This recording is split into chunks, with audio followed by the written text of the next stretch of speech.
At this point, guys, it's a huge talking point because it's a huge debate amongst many people out there across Reddit or the YouTube platform. Doug Censor Martin, or FaZe Censor, as many of you guys know him, he is trying the hardest of any pro player, I think, across many esports out there, if not all of them, to land a spot on a Call of Duty team next year for the Call of Duty Franchise League, and that's what I'm going to break down in today's episode. Do you guys think he deserves it? Do you guys think he doesn't deserve it? And what else can he do in his power? I have no idea. I have never seen a guy out there, or a girl out there, anyone in esports try this hard. This guy has taken multiple times to YouTube, to Twitter, across several platforms out there, different podcasts as well, to try and convince the community and some team out there to give him a spot. I don't know what else he can do besides actually physically going out there and playing the game and impressing other people, but let's break it down here. First of all, guys, he goes on Hector's podcast. Everything will be linked down below for all of you guys a few weeks back to give a slew of reasons, and Hector even questions him in a second episode for 600 seconds about, why exactly he thinks he deserves a spot. A slew of reasons, guys. Of course, goes over the wrongdoings that FaZe made as well.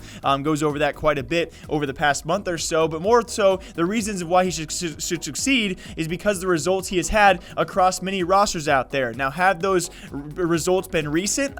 Maybe not particularly, and I think there are a heck of a lot of fans out there who think he just does not have the relative skill right now to actually compete. But besides that Hector's podcast, guys, he then goes to Logan Paul, one of the biggest YouTubers on the platform, goes on his podcast and has a message for FaZe Clan, as according to that title. What was that message? Like I talked about before, guys, and like he talked about in the future after this as well, the wrongdoings made by FaZe that he felt that shouldn't have been made. He was given opportunities. Those opportunities were then taken away from him. There he has it, already taken to 2 podcasts to discuss why he deserves a chance next year, whether it's for FaZe or some other Call of Duty team, but it does continue and it keeps on coming. Because I've never seen a guy either tweet out about this. He's tweeted about his frustrations, why he deserves this Call of Duty spot, that he's going to win a Call of Duty championship next year, that he's going to be a part or wants to be a part of a Call of Duty team next year. He has tweeted countless things in the past week alone. If you guys want to check him out on his Twitter, he is really trying, like he has said himself, to bring this into fruition, like he has done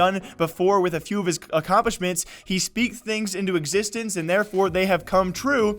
Can he do that though with this Call of Duty spot? Because besides those 2 things, you got 2 separate very large podcasts out there where he puts his message out there for anyone in the Call of Duty scene, especially New York locals who want to maybe have a New York spot for the Call of Duty World League, to come and approach Doug. Alongside that, now a video most recently saying a 41-minute explanation of why his heart is broken about what?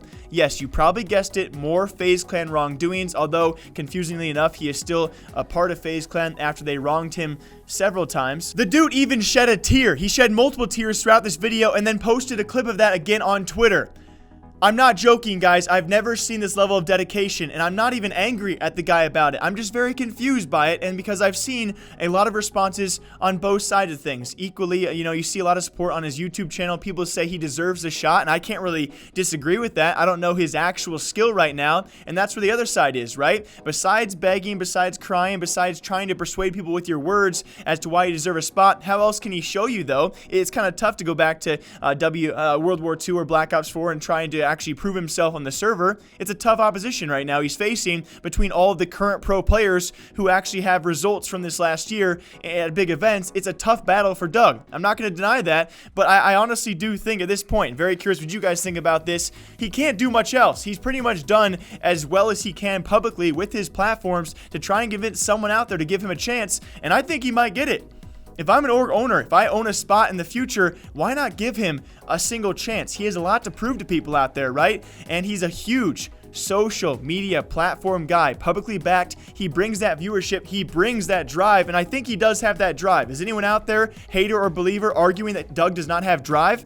This guy has preached and preached and preached. He is putting himself on a drive pedestal right now. If he does not prove himself next year after landing a spot on a team, he might be in some big trouble with backlash out there. If I own a spot, I give him one of my 10 player spots. I certainly do.